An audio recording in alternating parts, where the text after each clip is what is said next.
नमस्कार, मैं हूं संजय शर्मा। आप देख रहे हैं 4 पीएम न्यूज़ नेटवर्क। तो क्या उत्तर प्रदेश में एक नई कहानी शुरू होने जा रही है? ऑपरेशन योगी शुरू होने जा रहा है। और क्या इंतजार था कुंभ के निबट जाने का? और उसके बाद एक बार फिर यूपी की राजनीति में कोई बड़ा गुल खिलने जा रहा है। ऐसी चर्चाएं लखनऊ से दिल्ली तक बहुत तेजी से चलने लगी। दिल्ली में आया भारतीय जनता पार्टी के एक सीनियर नेता से मेरी मुलाकात भी हुई। कुछ अंदर की बातें पता भी चली। ना मैं लेने में असमर्थ हूँ, उन्होंने मुझसे पहले वादा कर लिया था कि ये मेरे और उनके बीच की वार्ता रहेगी। और फिर मैंने पुष्टि के लिए अपने नागपुर के भी कुछ मित्रों को फ़ोन किया, तो पता चला कि मामला अब आर-पार का होने का मन बना लिया गया है। अगर कुंभ सफल हो जाता, ये बात बिल्कुल ठीक है कि अगर कुंभ सफल हो जाता, तो योगी आदित्यनाथ मोदी जी की कुर्सी के सबसे प्रबल दावेदार हो जाते। और ऐसी स्थिति में, ऐसे हालात में अमित शाह की राजनीति पे एक बड़ा सवाल खड़ा हो जाता। ये बात मैं नहीं, ये बात सभी जानते हैं कि दिल्ली और उत्तर प्रदेश के बीच जो चल रहा है, वो भारतीय जनता पार्टी को बहुत बेचैन कर देता है। भाजपा का आम कार्यकर्ता, आम नेता परेशान है कि दोनों नेताओं के बीच में, खास तौर से योगी आदित्यनाथ और अमित शाह के बीच जो जंग के हालात बार-बार बनते रहते हैं, बने ना बने उनकी चर्चाएं होती रहती हैं, वो बीजेपी के लिए शुभ संकेत नहीं है। इस बीच में मोदी एंड गुजरात कंपनी को भी समझ में आ गया था कि कुंभ का जिस तरह से प्रचार प्रसार पूरी दुनिया में किया गया, जिस तरह से ये बताया गया कि ये 144 साल के बाद हो रहा है, और उसकी सुनने के बाद भीड़ वहां टूट पड़ी। दिल्ली की टीम और गुजरात की टीम जानती थी कि अगर ये कुंभ बिना किसी विघ्न बाधा के सफल हो गया, तो योगी आदित्यनाथ ये कहेंगे कि मुझे एडमिनिस्ट्रेशन करना भी कितना बेहतर आता है। तो दिल्ली की टीम जानती है कि हिंदुत्व के नाम पर अब योगी आदित्यनाथ ने एक लंबी लाइन खींच दी है। अगर विशुद्ध हिंदुत्व का कार्ड कहा जाए, तो मोदी से कहीं आगे निकलते हुए नजर आने लगे हैं योगी आदित्यनाथ। और दिल्ली और खासतौर अमित शाह ये नहीं चाहते। कुंभ में जो राजनीति हुई वो किसी से छुपी नहीं है। कुंभ में जिस दिन भगदड़ हुई, जिस दिन हमने 10 साढ़े 10 बजे पोस्टमार्टम हाउस पे हमारे रिपोर्टर क्षितिज कांत ने वहां खड़े होके एक एक करके लाशें गिनवाई, तब तक योगी आदित्यनाथ कह रहे थे कि वहां कुछ लोग घायल हुए, कोई मौत की खबर स्वीकार करने को तैयार नहीं था। उत्तर प्रदेश के मुख्यमंत्री को रात में सूचना थी वहां भगदड़ हो गई है, वहां कितना बड़ा हादसा हुआ है, लेकिन कोई कहने को तैयार नहीं था। आखिर चुप्पी तोड़ी और इतने विस्फोट के साथ प्रधानमंत्री ने तोड़ी, और उन्होंने उन लोगों को श्रद्धांजलि दे दी जिनकी मौत हुई है। ये सीधा सीधा संकेत था कि दिल्ली ने बता दिया कि कुंभ में लोग मारे गए। प्रधानमंत्री के इस ट्वीट के बाद ये सबको समझ में आ गया कि कुछ ना कुछ गड़बड़ है। योगी आदित्यनाथ जो चीज छुपाना चाहते हैं, दिल्ली वो बताना चाहती है। उसके बाद सबसे ज्यादा विस्फोट हुआ एनजीटी की रिपोर्ट ने। एनजीटी की रिपोर्ट ने साफ साफ कह दिया कि जो पानी आप नहा रहे हैं उसमें पॉटी के अंश मिले हुए हैं। मेरे ख्याल से जब तक मैं 35-40 साल से कुंभ को देख रहा हूँ, बहुत करीब से देख रहा हूँ, किसी भी कुंभ में पानी को लेकर इतनी गंदे टिप्पणी कभी की नहीं गई। और एनजीटी कोई ऐसा नहीं है कि समाजवादी पार्टी, कांग्रेस या बहुजन समाज पार्टी का एक विंग हो। एनजीटी एक संवैधानिक संस्था है, और मैं ये मानता हूं कि जो उनके चेयरमैन हैं, अध्यक्ष हैं, उनकी प्रधानमंत्री से बड़ी नजदीकी रिश्ते रहे हैं। ये बात भी जग जाहिर है, राजनीतिक चर्चा का विषय का केंद्र रहता है। और मैं ये भी मानने को तैयार नहीं हूं कि एनजीटी इतना ज्यादा ईमानदार हो गया है कि वो कुंभ जैसी जगह पे ऐसी रिपोर्ट जारी कर देता बिना उच्च अधिकारियों से बात किए हुए बिना। तो ये चर्चा हो गई, अब सच्चाई हो ना हो, लेकिन चर्चा हो गई कि एनजीटी की रिपोर्ट जानबूझ के लीक कराई गई, ये बदनामी कराने के लिए कि कुंभ के पानी में गंदगी है। और ये बात भी सही है कि गलत रिपोर्ट नहीं थी। मैं नहीं मानता गलत रिपोर्ट थी, क्योंकि जो लोग होके आए हैं, अब तो रिपोर्ट्स भी आ गई हैं कि कुंभ जो लोग गए हैं, उसमें से आधे से ज्यादा लोग बीमार पड़ गए हैं। मेरे ही कई मित्र हैं, उनको किसी को पेट खराब हुआ है, किसी के गले में इन्फेक्शन है। पानी में जिस तरह बैक्टीरिया मिले हैं वहां से, उसने साबित कर दिया है। और कुछ गोदी मीडिया के चैनल तो ट्यूबवेल के पानी को पीते हुए दिखा रहे थे, देखो गंगा का पानी कितना साफ है। गोदी मीडिया ने भी कुछ कसर नहीं छोड़ी। 144 साल में कुंभ होता है ऐसी कोई धारणा नहीं है, शंकराचार्य ने बता दिया, लेकिन तब भी झूठ झूठ कहा गया। और जो गोदी मीडिया के दिल्ली के जो चैनल, जो अमित शाह जी के बड़े करीबी हैं, वो दिन रात कुंभ की बुराई करने में जुट गए। बुराई नहीं कहूंगा मैं, ये कहूंगा, मैं कहूंगा सच्चाई दिखाने में जुट गए। लेकिन गोदी मीडिया ऐसी सच्चाई दिखाती कहाँ है? तब ये धारणा बनी कि क्या उत्तर प्रदेश और दिल्ली के बीच में कहीं कुछ सही नहीं चल रहा है। तब मेरी जानकारी, जो मेरे सूत्र, मेरे दोस्त और मेरे रिपोर्टर्स ने जानकारी जुटाई वो वाक़ई चौंकाने वाली है। एक ऑपरेशन योगी प्लान तैयार होना शुरू हो गया है। योगी आदित्यनाथ को ऐसे ही हटा दिया जाए, कोई दूसरा मुख्यमंत्री बना दिया जाए, ये दिल्ली के बस की नहीं है। योगी आदित्यनाथ ने खुद को एक बड़े नेता के हिंदू नेता के रूप में स्थापित कर लिया, ये दिल्ली भी जानता है। तो पहले की तरह अब प्लान ये किया जा रहा है कि कुछ विधायकों का विद्रोह हो। आप एक गाजियाबाद के विधायक का विद्रोह आप देख ही चुके हैं और शायद कुछ मुद्दों पे पिछड़ी जाति के कुछ विधायक इकट्ठे होंगे। इकट्ठे होके वो विरोध करेंगे कि नौकरशाही उनकी सुन नहीं रही है और बात भी सही है। उत्तर प्रदेश की नौकरशाही जितनी बेलगाम और जितनी भ्रष्ट हुई है, वो शायद पिछले 15 सालों में कभी नहीं हुई। और योगी आदित्यनाथ नौकरशाहों पर कुछ ज़्यादा ही निर्भर हो गए हैं। ये बात भी सब जानते हैं। वो पॉलिटिकल सिस्टम पे यकीन नहीं करते और नौकरशाहों पे ज़्यादा यकीन करते हैं और नौकरशाह उनकी लुटिया डुबोने में कोई कसर नहीं छोड़ते हैं। तो प्लानिंग की गई कि कुछ बड़ी संख्या में विधायक विद्रोह करें।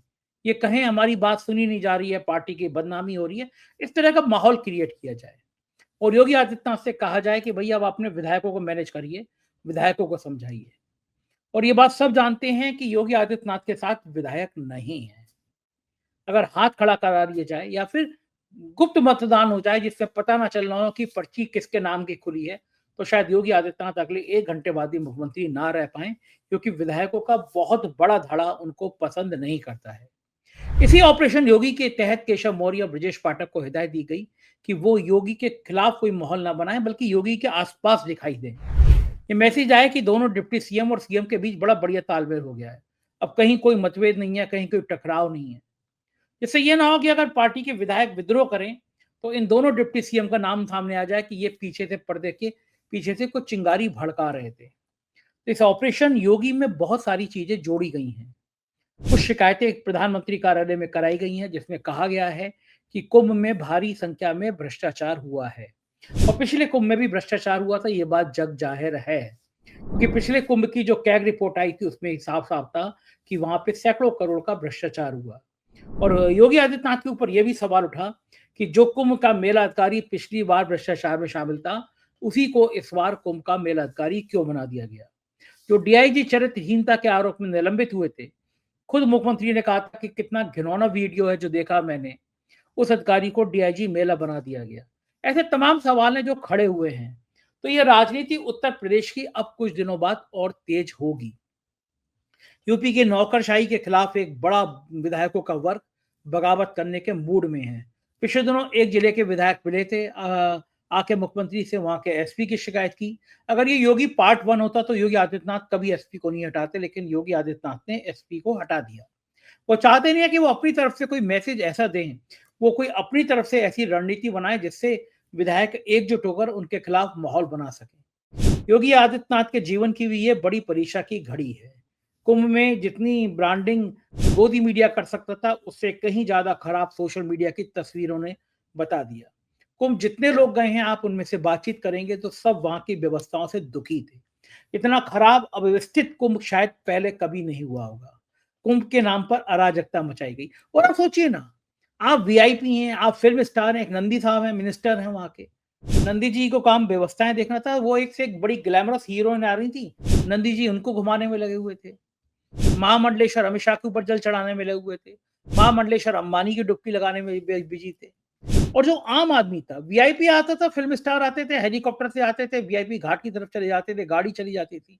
और जो आम आदमी था, जो श्रद्धा के संग गठरी ऊपर लेके ट्रेन में धक्के खाते हुए बस में बैठे हुआ आ रहा, वो 25-25 किलोमीटर पैदल चल रहा था। ना उसके रहने का ठिकाना था, ना उसके खाने का ठिकाना था, ना पीने का ठिकाना था, ना शौच जाने का ठिकाना था।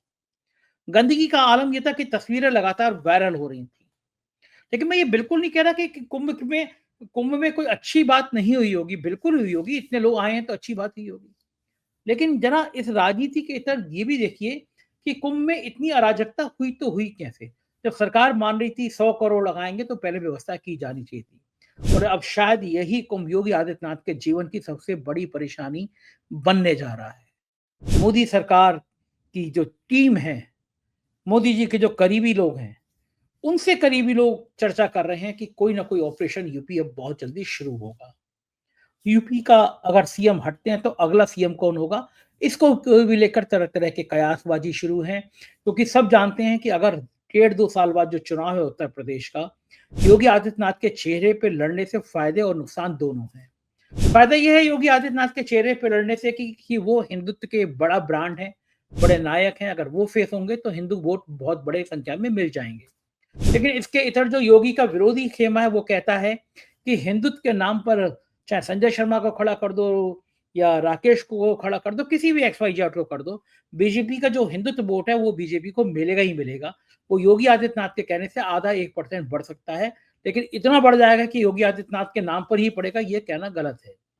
योगी के विरोधी कहते हैं कि जो पिछड़ों का माहौल बना है उत्तर प्रदेश में, जिस तरह नियुक्तियों में घोटाले हुए हैं, जिस तरह यूपी के विश्वविद्यालयों में घोटाले हुए हैं, उसने योगी सरकार की साख पर सवाल खड़े किए हैं।